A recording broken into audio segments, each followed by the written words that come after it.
Good morning! Carl Bogart here with Historic Military Impressions, your premier provider of museum quality exhibits, programs, and authentic military surplus. For this, our first item of the week for 2023.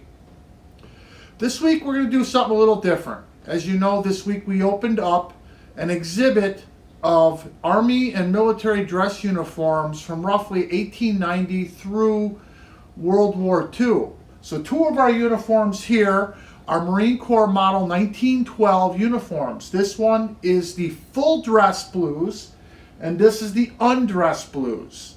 Now, I had a question based on a couple of my other videos. How do I know what I know?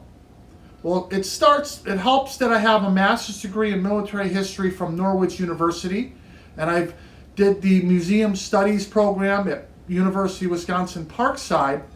I also have an undergraduate degree in history from Carthage College. I had the privilege of teaching at West Point and a couple other colleges, and I've been asked by other museums to authenticate items for them in their collections. But realistically, I can't remember everything, and we forget things.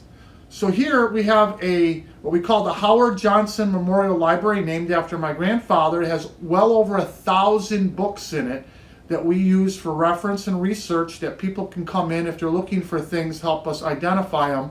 So I don't just tell you what it is, I actually show you in books what it is, so you know that what I'm telling is factually based. Books like Marine Corps Uniforms 1912 to 1940. But a lot of times we try to figure out when things were done, like for instance, if you notice on the full dress blues, there's no EGAs on the collars, there's no emblems. The emblems were not added until much later. Whereas the undressed blues, you can tell it does have EGAs, but the rank is the old style rank. It's for a gunnery sergeant, and this version of the rank was first used in 1904. However, the EGAs were not added and authorized until 1922. In 1922, they also changed the rank from the large style rank to the smaller style rank that you see in World War II. So the last year this uniform could have been worn based on the modifications, because you could tell if you took the EGAs off. Of course, phone. Sorry about that interruption. Anyhow, the last year that this uniform could have been worn was 1922, because that year they changed the rank and they added the EGAs.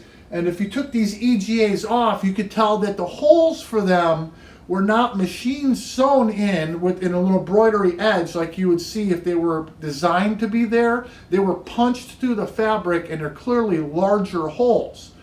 So either in 1922 he stopped wearing his blues, or he got discharged, because that was the last year that this rank would have been authorized to wear, going to a much smaller version of the rank that you see in World War II.